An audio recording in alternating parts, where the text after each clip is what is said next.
mulheres somos a maioria da população e também do eleitorado brasileiro.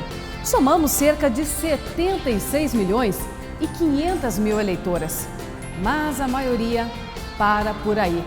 Na Câmara dos Deputados, somos apenas 9% e no Senado Federal, 13%. Uma participação que não passa dos 15%. É importante a gente lembrar que o Brasil ele está entre as 10 maiores economias do mundo. Mas quando nós analisamos a situação do Brasil no que toca à representação de mulheres no parlamento, de um número de 190 democracias mundiais, o Brasil ocupa a 155ª colocação. A média da América Latina é 25% e o Brasil está em uma posição pior que o Haiti e Belize. É realmente muito preocupante que um país do tamanho, da capacidade, da influência do Brasil tenha uma baixa representatividade. O Brasil Eleitor História de hoje vai contar uma realidade muito aquém da desejada sobre a participação de nós, mulheres, no cenário político e também as propostas para modificar essa realidade.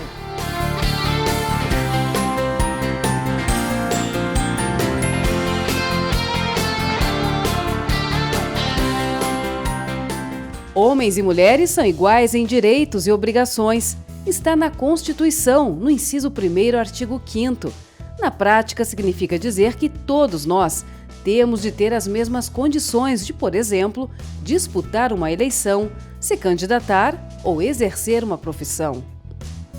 Mas não é bem isso que acontece. Por isso, existem leis que incentivam a participação feminina no cenário político. Uma delas é a Lei das Eleições, que estabelece um percentual mínimo de 30% e no máximo de 70% para candidaturas de cada sexo.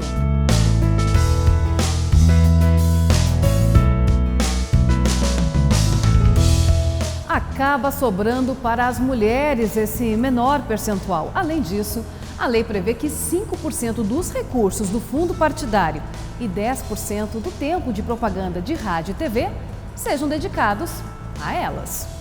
Estamos aqui a tratar de uma política afirmativa. Quando nós falamos dessa cota mínima de 30% de candidaturas e 5% de destinação do fundo partidário e 10% de destinação do tempo da rádio e TV, essas são políticas afirmativas que buscam solucionar, que buscam mitigar um déficit histórico e cultural de ocupação de cargos de poder pelas mulheres. Já se vão mais de 2 décadas desde a criação da legislação. Mas será que na prática ela tem se mostrado eficiente? A gente vê que as cotas elas não trouxeram um grande avanço. E nós pensamos que há necessidade de aperfeiçoá-las. Podemos chegar facilmente à conclusão de que a política de cotas hoje existente no país, ela não está funcionando. Ela não está atingindo a meta e o objetivo para o qual ela foi criada. Porque veja só que em 16 anos de análise do ano de 2000, das eleições municipais de 2000 até as eleições municipais de 2006, nós crescemos no que toca à representação de vereadoras, de mulheres nas câmaras municipais, algo em torno de 1 ponto percentual, 12,63% para 13,51%. Não chegamos sequer a 1 ponto percentual, ou seja, essa política de cota não está funcionando. E não funciona porque a lei ela não guarda uma coerência com ela mesma. Na verdade, tem muito preconceito, né? Assim, eu acredito que tem bastante preconceito nessa parte. Acho que as mulheres deveriam ter mais firmeza e correr atrás. A mulher, ela é muito discriminada, né? Até porque quando vai trabalhar ganha até menos do que o homem. Pode fazer a mesma função, mas ganha menos. Eu acho errado, porque eu acho que qualquer mulher pode ter a mesma capacidade, a mesma inteligência que qualquer homem para poder levar um governo, levar uma prefeitura, levar... Não tem maestro, não tem professora mulher, não tem taxista mulher, não tem médico mulher. Por que não na política, O sistema atual foi o sistema possível conquistado pelas nossas deputadas, né? Infelizmente, toda vez que se debate a questão de cota na Câmara e no Senado, tem uma rejeição muito grande por parte dos deputados federais e senadores. Então essa lei foi a possível para a gente começar a discutir a questão de igualdade de gênero. A atual não é eficiente, ela é facilmente fraudável. Isso nos preocupa e a gente tem visto isso com bastante frequência. O que ocorre na prática mesmo é que o gênero feminino ele não tem tido a mesma oportunidade de tempo de televisão, de recursos, de visibilidade, de acompanhamento dos atos partidários e de propaganda eleitoral em si. Se o partido tem como meta lançar pelo menos 30% de candidatas, ele também tem que receber os meios adequados para isso. Quais sejam 30% do dinheiro e 30% do rádio e da TV. Essa é uma alteração que também precisa ser feita na legislação. Os dados mostram uma diferença muito grande entre a participação política masculina e a feminina no país. Segundo o levantamento do Tribunal Superior Eleitoral, o número de vereadoras eleitas nas últimas eleições é de 7.791 em todo o país, o que representa 13,51% do total de vagas para o cargo. E se compararmos com as eleições de 2012, o aumento não é nada significativo, apenas 135 mulheres a mais.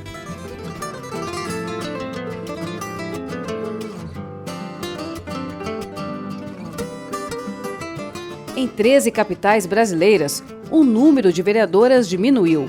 Rio Branco, Maceió, Manaus, Macapá, Fortaleza, São Luís, Campo Grande, Cuiabá, Belém, Teresina, Boa Vista e Porto Alegre perderam vagas preenchidas por mulheres na Câmara Municipal. E olha que curioso e ao mesmo tempo preocupante. A pesquisa mostra ainda que dos 5.568 municípios brasileiros, em apenas 24 cidades, as mulheres são a maioria na Câmara de Vereadores. Isso mesmo, apesar de serem maioria do eleitorado em mais da metade dos municípios. E olha só isso, 1.286 cidades brasileiras não têm sequer uma representante feminina na Câmara Municipal. É inacreditável isso. Quando eu tive acesso a esses dados, eu confesso que eu fiquei assim, absolutamente surpresa, porque é um percentual muito alto. Não termos sequer uma mulher em 1.268 municípios, são muitos municípios. E aqui é importante lembrar também que nós temos 5 estados da federação que não possuem sequer uma representante na Câmara dos Deputados. Veja então que o problema, ele existe, ele é muito grande e nós precisamos tomar medidas para solucionar esse problema hoje no Brasil. No Legislativo Estadual e Distrital, o levantamento mostra os dados desde 1998, quando 10,1% dos eleitos eram mulheres. Em 2014, esse percentual passou para 11,33%, um aumento bem menor que o esperado. No Executivo Estadual e Municipal, a realidade não é muito diferente. Nas prefeituras, em 2012, foram eleitas 659 mulheres contra 641 que ganharam pleito na última eleição em 2016. E veja só, houve um recuo no crescimento do número de prefeitas no país.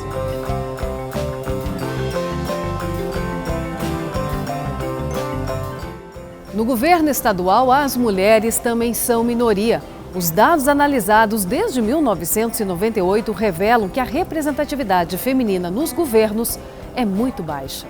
Em 1998, apenas uma mulher foi eleita governadora no estado do Maranhão. Em 2002, 2 mulheres representando 7,41% do total de governadores. Já em 2006, no auge da representatividade feminina nos governos estaduais, esse índice passou para 11,11%, com 3 governadoras eleitas. Nas eleições de 2010, apenas 2 mulheres se elegeram. E na eleição de 2014, somente uma mulher conquistou esse espaço. As mulheres somos a metade da humanidade. As mulheres temos uma forma de ver o mundo que é, desde nossa perspectiva, igual que os homens têm sua forma.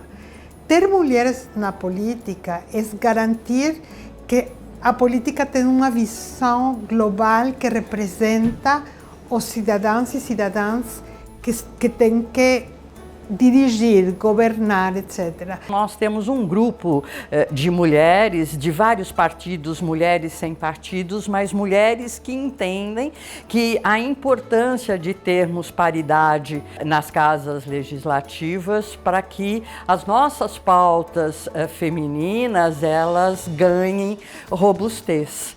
Podemos e estamos trabalhando em conjunto para melhorar a legislação de forma que as mulheres tenham realmente condições de igualdade na política com os homens. E na contramão dos baixos índices de representatividade, o percentual de mulheres filiadas aos partidos no Brasil é de 44,2%, cerca de 7.300.000 mulheres, quase metade das filiações. Mas então, por que será que esse percentual não se repete nas urnas? Temos algo em torno de 45% de mulheres filiadas a partidos políticos. Portanto, essa ilação que pode ser feita, é que as mulheres não querem participar da vida política. Não é verdade. Elas querem, mas elas não conseguem. Os partidos não dão meios para que elas sejam candidatas verdadeiras, para que elas de fato consigam fazer as suas campanhas, consigam se fazer conhecidas naquela municipalidade, naquele estado. E os partidos reclamam, de outro lado, que é muito difícil encontrar lideranças femininas. E pode até ser no atual cenário, mas os partidos não estão preocupados em formar essas lideranças. Então, acho que essa é uma segunda preocupação também, formar as lideranças, independente da aplicação das cotas. Obviamente, as mulheres não estão tendo as mesmas oportunidades que os homens. E a gente vê isso no financiamento das candidaturas de mulheres, o tempo na televisão, nos médios, na propaganda. Tem que ser um compromisso dos partidos políticos de ter as ações que precisamos para ter as mulheres não só como candidatas. E é justamente na base, nos diretórios municipais, que nós temos a grande representação feminina, porque são as mulheres aquelas líderes comunitárias. A mulher ela é mais solidária pela sua natureza humana. Ela se envolve muito nesses dramas pessoais, nos dramas humanísticos de todos. Portanto, elas são líderes, só que elas não conseguem alcançar um cargo de direção no partido político, porque não tem democracia. Porque se houvesse uma democracia, se houvesse uma votação, eu tenho absoluta certeza que elas conseguiriam. Os próprios partidos, nos seus cargos de direção, são formados quase que exclusivamente por homens, né? Então isso dificulta. O maior desafio é fazer com que os senhores parlamentares entendam e vejam a necessidade de paridade nas casas legislativas como um benefício para a sociedade como um todo. Porque hoje eles se sentem agredidos, aviltados, como se as mulheres fossem tirar os lugares deles, né? Então, eles não enxergam como benefício. Então, trabalhar esse conservadorismo, a mim me parece o grande nó desta questão. Uma grande preocupação da Justiça Eleitoral é que as leis criadas justamente para incentivar a participação feminina podem estar sendo desrespeitadas pelos partidos políticos. Mas o Ministério Público e os tribunais regionais eleitorais estão de olho. Já existem processos que se discute essa questão da burla e da fraude. Teoricamente, em tese, os percentuais estão sendo cumpridos, mas não estão sendo efetivados. E isso é que está impedindo que haja um aumento do público feminino cada vez mais, não só na participação, como no resultado efetivo de uma eleição, por exemplo. E a Justiça Eleitoral constatou um percentual grande de mulheres que foram convidadas pelos partidos políticos a se inscreverem como candidatas. Mas o convite tinha apenas um objetivo: fraudar a lei. Nas eleições municipais de 2016, milhares de candidatas no Brasil inteiro não registraram nenhum voto. Acredite. Segundo o TSE, nas últimas eleições, o número de candidatas com voto zero representou 85,9% do total de mulheres inscritas, cerca de 16 mil candidatas. Esses dados levantam a suspeita de que os partidos registram candidatas laranja, ou seja, aquelas que participam do processo eleitoral apenas no papel, para preencher a cota de 30% na legislação, mas na verdade não recebem nenhum incentivo para serem realmente eleitas e outras sequer ficam sabendo que eram candidatas. Uma das minhas primas foi colocada e ela não sabia que estava sendo. Depois que teve, a povo falou, eu vi você tá. Eu não corri atrás de volta, não estava sabendo de nada. Só para cobrir cota, vai lá, conversa com você, entendeu? Você tem uma certa afinidade, uma certa empatia pelo partido e aí acaba que você se filia simplesmente para dar a cota, a oportunidade para que os homens assumam. Tem uma tia que é candidata a vereadora, foi, né?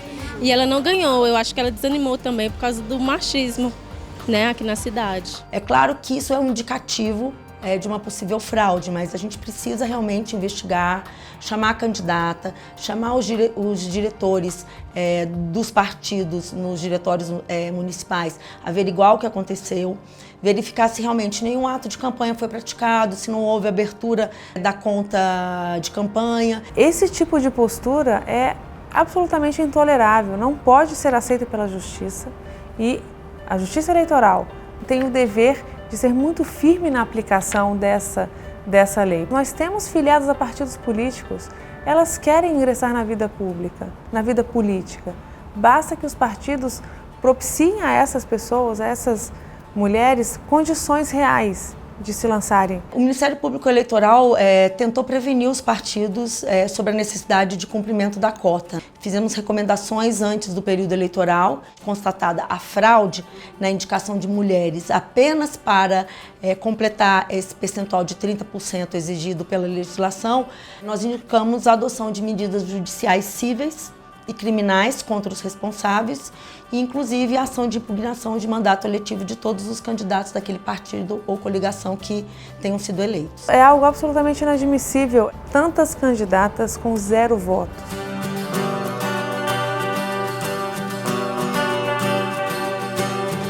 Mudança de cultura, conscientização e o respeito às leis são alguns dos preceitos para transformar a política numa disputa verdadeiramente igualitária. A ONU Mulheres e o TSE, em parceria com o Instituto Patrícia Galvão e o Grupo de Pesquisas sobre Democracia e Desigualdade da Universidade de Brasília, criaram o projeto Cidade 50-50, Todos e Todas pela Igualdade.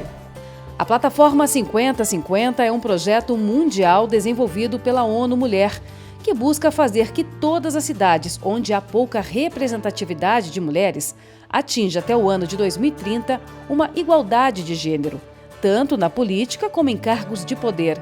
Na verdade, é um compromisso de mudança firmado entre representantes do Executivo Municipal e a ONU. Desde a ONU Mulheres, estamos promovendo um planeta 50-50, porque a gente sabe que na medida que nas organizações, a direção e também na política, as mulheres estão representadas em sua diversidade, igual que na sociedade, isso faz que a política se enriqueça, que as propostas tomem em conta as necessidades de todas as populações. Criado para as eleições de 2016, a plataforma serviu como um espaço em que candidatas e candidatos puderam assumir compromissos com a igualdade de gênero e o eleitorado pôde ter acesso a informações para melhor definir o seu voto. Funciona da seguinte forma: aos eleitores, uma perguntinha básica. Sua candidata ou candidato já se comprometeu com a igualdade de gênero? Aos candidatos, outra interessante. O que vocês podem fazer para construir uma cidade mais igualitária e democrática para todos e todas? Sempre levo em conta o espaço que os políticos dão às mulheres, porque eu acho que a mulher tem que ter seu espaço na política. Acaba que se torna um ambiente muito machista e não vai ter tantas leis para as mulheres, assim, tanto benefício para as mulheres. A gente podia ter mais mulher no poder, né?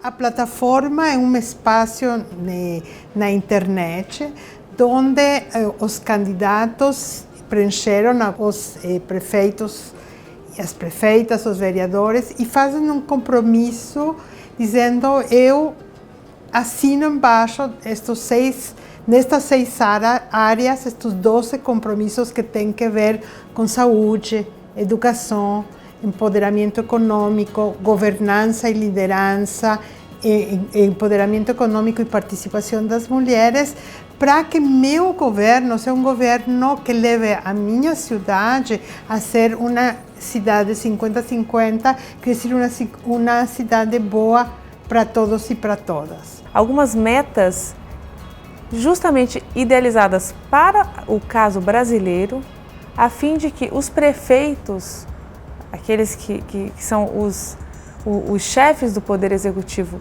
Municipal, possam se comprometer com ideias e projetos a fim de buscar e assegurar uma igualdade de gênero na sua municipalidade. Uma decisão que eles e elas podem tomar e é uma coisa que vai mudar a vida do governo local e a vida das cidades. As 12 propostas elaboradas pelo projeto pretendem estabelecer elos entre a gestão municipal e os Objetivos de Desenvolvimento Sustentável das Nações Unidas. São 6 áreas consideradas importantes para a implementação de serviços municipais que garantam atendimento adequado às mulheres em sua diversidade: governança e financiamento, empoderamento econômico, participação política, educação inclusiva, enfrentamento à violência contra as mulheres e saúde. Tudo como forma de incentivo voluntário para a participação das mulheres na política. Mas por que isso é necessário? Porque a mulher ela é maioria da população e ela é maioria do eleitorado. Então nós não podemos ter câmaras legislativas que não reflitam a nossa sociedade. Se a gente é 50% e na verdade mais de 50% da população, por que não 50%, né, do poder, dos espaços? Então acho que esse é o objetivo, a gente tem que trabalhar pela paridade, 50-50, e claro, e aos poucos, né, vamos brigar por 30 e até chegar nos 50, até para o Brasil não ficar envergonhado de estar na América Latina, na antepenúltima posição, né? E isso chega a ser bem vergonhoso para o Brasil. Quando a gente discute a questão do empoderamento da mulher, a gente fala de uma questão de representatividade, não é? Os órgãos de poder, eles precisam se aproximar o máximo possível da realidade social, porque aí eles se tornam de fato representativos da população, com todos os anseios, com a diversidade que isso gera. Então, quando nós falamos em empoderamento das mulheres, nós não estamos falando nada de diferente do que dar à maioria do eleitorado uma representação compatível com o volume e com a importância da mulher na sociedade. Empoderar é um verbo que se refere ao ato de dar ou conceder poder para si ou para outra pessoa. Empoderamento feminino significa, entre outras coisas, conceder o poder de participação social das mulheres e conscientizá-las a lutar por ele em várias áreas, inclusive na representatividade. A importância da representação não está adstrita somente em aprovações de leis que favoreçam o ambiente feminino, que traga igualdade, como a questão de mercado de trabalho, para trazer uma competitividade entre homem e mulher. Não podemos esquecer que a Constituição é clara. Homens e mulheres são iguais em direitos e obrigações. E a busca da justiça eleitoral é colocar em prática isso no capítulo dos partidos políticos, para tratar da paridade de gênero, situação que já é consolidada em outros países da América e da Europa. Criação de leis que tratem homem e mulher de forma igual e não fique só naquela questão prevista na Constituição. Não adianta só ter. Tem que se fazer cumprir, ser cumprida e ser fiscalizada. É uma questão muito cultural, a gente acha que vai ter que trabalhar muito com a base de tentar mudar a postura das mulheres, solicitar uma inclusão maior das outras mulheres que às vezes participam de entidades social, no âmbito, né, de seus municípios, e demonstrar a necessidade de, primeiramente, a filiação a um partido onde ela se sinta, né, realmente comprometida com aqueles ideais. E depois, a verificação de que não basta a filiação e a inclusão como candidata. Há necessidade realmente de praticar atos de campanha e começar uma vida pública que possa gerar a ela um mandato eletivo onde ela vai poder ajudar não só a sua família, mas as pessoas mais próximas, a sua comunidade, a do município, enfim, do país todo. Imagine que meninas que hoje falam assim, eu quero ser professora, eu quero ser secretária, aquelas atividades que geralmente são destinadas às mulheres, passe a ver mulheres nos espaços de poder e fale, não, eu quero ser uma presidente de multinacional, eu quero ser a presidente da República, eu quero ser uma deputada federal. É o que a gente espera, não é mesmo? E para saber mais sobre a plataforma que a gente apresentou aqui no programa, é só acessar o site cidade5050.org.br e ficar de olho se na sua cidade o prefeito incentiva a participação feminina e se ele tem mulheres que fazem parte da equipe de governo. E caso você saiba de alguma candidata que foi registrada só para burlar a legislação, denuncie no TRE do seu estado. O Brasil Eleitor de hoje fica por aqui. Obrigada e até a próxima edição. Tchau!